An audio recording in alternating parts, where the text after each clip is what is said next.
अस्सलाम वालेकुम guys, welcome to my YouTube channel. Hope so you are going well. तो आइए स्टार्ट करते हैं आज का लेक्चर। आज का लेक्चर का जो मेन टॉपिक है वो है वेटेड अर्थमेटिक मीन। क्योंकि बच्चे अक्सर कंफ्यूज हो जाते हैं कि वेटेड अर्थमेटिक मीन क्या होता है और अर्थमेटिक मीन क्या होता है। लास्ट लेक्चर में जैसे कि मैंने आप लोगों को अर्थमेटिक मीन को डिटेल में आप लोगों को समझाया था और उसको एग्जाम्पल के थ्रू भी हमने उसको किया था। ठीक है, तो इस तरह कि बच्चे कंफ्यूज हो जाते हैं कि वेटेड अर्थमेटिक मीन कैसे फाइंड आउट करना है और अर्थमेटिक मीन कैसे फाइंड आउट करना है। उनको लगता है कि ये कोई एक अलग ही चीज़ उनके सामने रख दी गई, लेकिन ऐसा नहीं होता। क्योंकि वेटेड अर्थमेटिक मीन का ही एक पार्ट होता है और हमको उसके ही फॉर्मूले से हम थोड़ा सा चेंज करके इसको फाइंड आउट कर देते हैं। अर्थमेटिक मीन को फर्दर आगे दो टर्म्स में हम इसको यूज करते हैं। एक क्या होती है कि simple arithmetic mean and second होती है कि weighted arithmetic mean. Last lecture में हमने सिंपल अर्थमेटिक मीन को डिस्कस किया था कि कैसे हमने simple arithmetic mean find out करते हैं। ये क्या होता है, हमने डायरेक्ट मेथड के थ्रू सिंपल अर्थमेटिक मीन को हमने फाइंड आउट किया था और सेकंड हमने क्या, ये एक ऐसा शॉर्टकट मेथड हमने यूज़ किया था। ठीक है, इसमें क्या करते थे कि हमारे पास जितनी भी ऑब्जर्वेशन होती थी, जो भी हम जिस भी एग्जाम्पल को हम स्टडी कर रहे थे या जिस भी डाटा को पे हम अर्थमेटिक मीन अप्लाई कर रहे थे, उसमें क्या करते थे हम जितनी भी इंडिविजुअल ऑब्जर्वेशन थी उसको हम इक्वली इंपॉर्टेंस दे देते थे। ठीक है, कि हम क्या करते थे कि सब ऑब्जर्वेशन को सम करते थे एंड देन उसकी जो टोटल नंबर ऑफ ऑब्जर्वेशन पे हम डिवाइड कर देते थे, तो हमारे पास अर्थमेटिक मीन फाइंड आउट हो जाता था। तो इसी तरह वेटेड अर्थमेटिक मीन में एक चीज़ इसमें उससे थोड़ी सी जो ज़्यादा है वो क्या है, ये भी वैसे ही डायरेक्ट मेथड के थ्रू हम इसको फाइंड आउट करेंगे। ठीक है, और सेकेंड क्या है, ये भी शॉर्टकट एक मेथड है मीन फाइंड आउट करने का।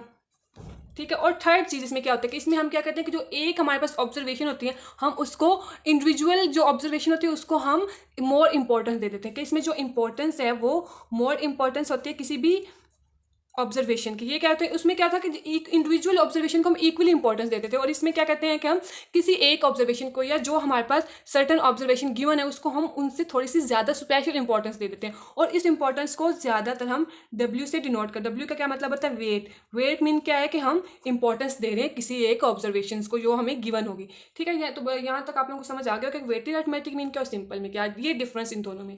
इस डिफरेंस को जब आप समझ लेंगे कि तो आगे फर्दर आप लोगों को वेटेड अर्थमेटिक मीन को फाइंड आउट करना बहुत ही ईजी हो जाएगा। फर्दर मैं आप लोगों को एग्जाम्पल के थ्रू भी समझा देती हूँ कि हमने कैसे करना है इसको। ठीक है, एग्जाम्पल हमारे पास क्या है, example 3.2 calculate the weighted mean from the following data. ये डाटा हमारे पास गिवन है, इसका हमने weighted arithmetic mean find out करना है। एग्जाम्पल हमारे पास क्या है, आइटम्स हमारे पास गिवन है food, rent, clothing, fuel and light and other items. ये लिस्ट आइटम्स की दी हुई है, आगे उनके एक्सपेंडिचर्स भी दे दिए हैं, एक्सपेंडिचर हर आइटम का अलग अलग दे दिया है। ठीक है, और ये हमारे पास वेट्स है कि हमने हर ऑब्जर्वेशन को थोड़ी स्पेशल इंपॉर्टेंस दे दी है, हर एक का अलग वेट बता दिया कि जो फूड है उसका वेट कितना है 7.5, रेंट का वेट 2.5। पता चल रहा है ना कि इसका डिफरेंट है और इसका डिफरेंट है, दोनों की इक्वल इंपॉर्टेंस नहीं दोनों को दी हुई, सबकी डिफरेंट इंपॉर्टेंस है। तो यहाँ पर क्या 1.5, सबका वेट अलग अलग दिया, आप इसको इंपॉर्टेंस कह लें या वेट कह लें एक ही बात है।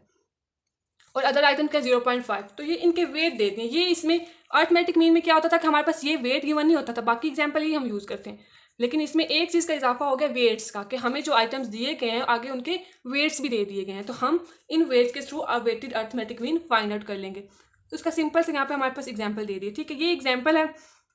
आइटम्स हमारे पास क्या है, food, rent, clothing, fuel, light and item. Expenditures ये आगे उसका सॉल्व कर रहे हैं, आपसे हमारा सोल्यूशन स्टार्ट हो रहा है।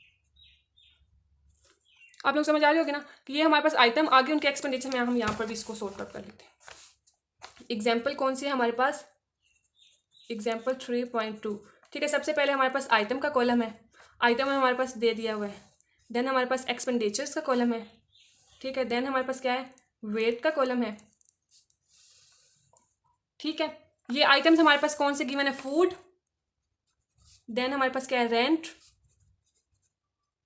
क्लॉथिंग है, फ्यूल एंड लाइट है, और क्या है, अदर आइटम्स। फूड का जो एक्सपेंडिचर है वो कितना हमारे पास है 290, आगे फर्दर आ जाता है 54, रेंट का आगे 98, 75 और 75। वेस्ट फूड का 7.5 है, रेंट का 2.0 है, इसका 1.5 है, इसका 1.0 और इसका 0.5। ये देखिए, ये हमारे पास एक्सपेंडिचर का कॉलम भी क्वेश्चन में गिवन है और वेट का कॉलम भी क्वेश्चन में ही गिवन है। ये हमने बना लिया, हमारा सोल्यूशन स्टार्ट हो रहा है। ठीक है, अब हमने कैसे फाइंड आउट करना है कि जो एक्सपेंडिचर्स का कॉलम हमारे पास है इसको हमने एक्स का नाम दे दिया, वेट्स को हमने डब्ल्यू का नाम दे दिया।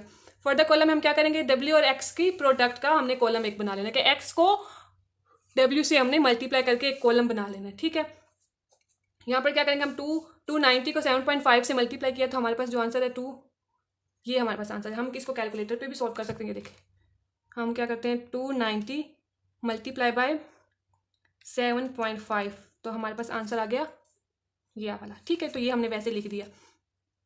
हमने इस कॉलम को इस कॉलम से मल्टीप्लाई करवाया। देन 54 को हमने 2.0 से मल्टीप्लाई किया तो हमारे पास आंसर आ गया 108.0। इस तरह 98 को 1.5 से मल्टीप्लाई किया तो 147.0 आ गया। देन इसको मल्टीप्लाई किया तो ये हमारे पास 75 ही आ गया। 75 को 0.5 से मल्टीप्लाई किया तो हमारे पास आ गया 73.5। ठीक है, ये हमारा कॉलम जो है जो हमें मेन चाहिए था वो बन गया XW का। ठीक है, अब क्या करेंगे कि हम इस कॉलम का सम ले लेंगे। फर्स्ट ऑब्जर्वेशन में सेकंड ऑब्जर्वेशन ऐड की 108.0 प्लस देन इसमें अगली ऑब्जर्वेशन हमने ऐड की 147.0 देन ऐड किया हमने इसमें 75.0 प्लस 37.5 हमने इसमें ऐड किया तो ये हमारे पास ये वाला आंसर आ गया 2542.5। ये हमने किसका समेशन फाइंड आउट किया, एक्स और डब्ल्यू का। इसको हमने सम फाइंड किया है ना, तो उसके लिए सम के लिए हम समेशन का सिंबल यूज करते थे। अब हमने वेटेड मीन का हमारे पास फॉर्मूला क्या है, इसको ही हमने एक्स बार से ही रिप्रेजेंट करना है। जैसे हमने अर्थमेटिक मीन को एक्स बार से रिप्रेजेंट किया था, इसको भी हमने एक्स बार से रिप्रेजेंट करना है, लेकिन साथ में हमने क्या दे देना, छोटा सा डब्ल्यू लिख देना कि ये वेटेड अर्थमेटिक मीन है। तो ये अर्थमेटिक मीन ही, बट ये वेटेड अर्थमेटिक मीन, तो उसके लिए हम डब्ल्यू का सिंबल यूज करेंगे। देन वैसे समेशन एक्स, वहाँ पर हम समेशन एक्स करते थे, लेकिन यहाँ पर हमारे पास एक चीज़ का इजाफा हुआ है डब्ल्यू का, तो यहाँ पे हम साथ में डब्ल्यू लिख देंगे। और इसमें डिवाइजर में हम क्या करेंगे, समेशन डब्ल्यू मतलब वेट का समेशन से हमने यहाँ पर डिवाइड कर देना है। यहाँ पर हम इस कॉलम का भी सम फाइंड आउट कर लेंगे ना, इस कॉलम का हम सम फाइंड आउट कर लेते हैं। इसका सम हमने फाइंड आउट कर लिया था, वो क्या था हमारे पास 2542.5 डिवाइडेड में समेशन डब्ल्यू वाले कॉलम का सम कर लेते हैं हम। यहाँ पर हमारे पास आता है 7.5 प्लस 2.0 प्लस 1.5 प्लस 1.0 प्लस 0.5, तो ये हमारे पास क्या आ गया 12.5।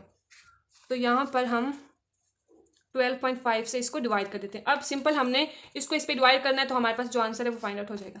हम कर लेते हैं 2542.5 डिवाइडेड बाय 12.5, तो ये हमारे पास जो है वो आंसर इस तरह से आ गया। तो ये हम यहाँ पर आंसर हम लिख लेंगे 203.4। ये हमारा क्या आ गया है, वेटेड अर्थमेटिक मीन। तो इस तरह से हमने वेटेड अर्थमेटिक मीन को फाइंड आउट करना है। आप अर्थमेटिक मीन फाइंड आउट कर लिया, होप सो आप लोगों को समझ आ गई होगी कि अर्थमेटिक मीन और वेटेड अर्थमेटिक मीन में क्या डिफरेंस है। तो ये इसमें लिटिल बिट डिफरेंस है जो मैंने आप लोगों को अच्छे से समझा दिया है।